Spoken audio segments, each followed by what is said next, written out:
Hi, it's Willow, and today we are asking, how does somebody know if they are LGBTQ plus? How does someone know if they're gay or bi or trans, queer? Well, that's what we're asking about on today's No Silly Questions, where there are no silly questions, so be sure to ask your own at outcenter.org/questions. Okay, so first let's just make this clear. It's a very personal journey. There's not a one size fits all. There's not a script to follow, not that I've found anyways. But the great thing to remember is sexuality and gender are fluid. So don't worry, it's not set in stone. So if you're on this journey yourself, it's okay. But if you're wanting to unpack here a little bit more about orientation, expression, and attraction, all of that, maybe this can be a helpful first step. Introspection, looking inside, is where many folks begin.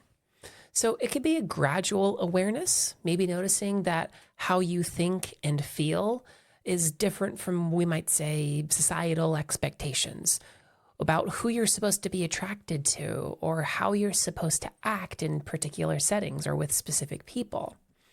Sometimes it can involve comparisons. Maybe you've met somebody who's LGBT, and you've said, some of the things that they say make a whole lot of sense to me. Sometimes the introspection can come about as a result of external life circumstances.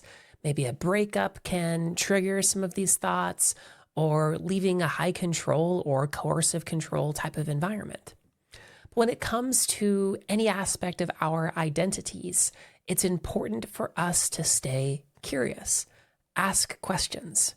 What is there to lose if you try something on? Self-discovery doesn't just happen in a vacuum. For some, maybe experimenting a little is going on dates with somebody of the same gender. Maybe it's exploring LGBT media. And again, looking for that goodness of fit, if what's being said or expressed makes sense to you. Maybe it's visiting a local queer hangout, talking to other people and learning about their experiences and seeing if there's differences or commonality. But like I've said, it's not a one and done process. There's not a finish line or a threshold that you're supposed to meet. Knowing what it means for you personally to be LGBT is something that evolves and grows. But what can get in the way of growth? For some, it's a fear of stereotypes. Some people worry about being a poser, not being gay enough. But talking or dressing in a certain way doesn't make somebody not queer. Social anxiety is a big one too. If you're a guy and have never gone out on a date with another guy, you could see how that would be a little bit anxiety inducing. For many folks, knowing that they're LGBT has something to do with letting other people know. We sometimes call this staged disclosure. So for many people, this begins with self-acceptance. After they've worked through some of those detractors or their own maybe insecurities, they can make sense to themselves first, a kind of self-acceptance of an identity, how strong it is or how meaningful it is to them, or whether or not things in their life have to change at all or change drastically. Next, what a lot of people experience in staged disclosure is a selective sharing. So it isn't just a matter often of somebody knowing just internally, it's something that they want to share with others. But before the whole world knows about it, they want to get in touch with some of their closest people, maybe their partner, and talk it over and try to make sense of it. A third step in staged disclosure is often a kind of public living out. Now, obviously, depending on the specific individual, depending on things like safety as well, this could be a more limited or more expansive kind of public living. But at this point, we might say that in terms of disclosure, this person is out. Let's talk about two myths when it comes to knowing if you're queer. Some people say things like, you need certain experiences to consider yourself gay, lesbian, or bi, or something else. But remember, it's attraction, not dating, that defines orientation. It's attraction. Personally, when I hear folks engaging in this kind of talk, I think it's more about making in-groups. It's a little bit exclusionary and sometimes even covering for personal anxieties. But it's a big tent. Let people like what they like and be who they want to be.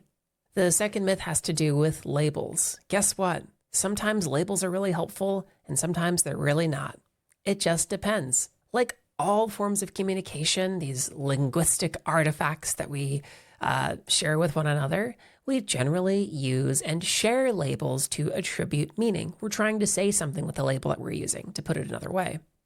Sometimes labels can also be used in exclusionary ways too. Not being up on certain lingo doesn't make somebody outside of the community.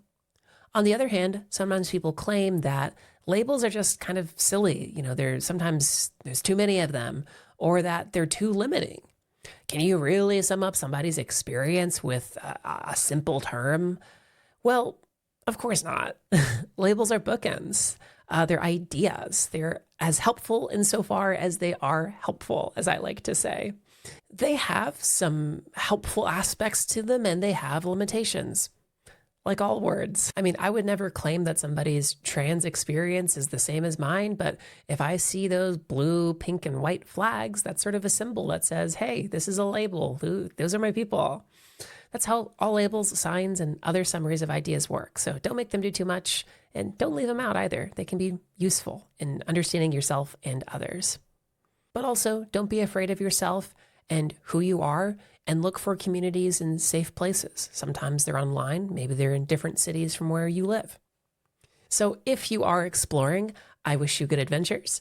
And if you're trying to understand a queer person, I thank you so much for listening along, and I hope that this was helpful. If you've got more questions, ask away at outcenter.org/questions. And if you like our work, please support us at outcenter.org/donate. Bye now.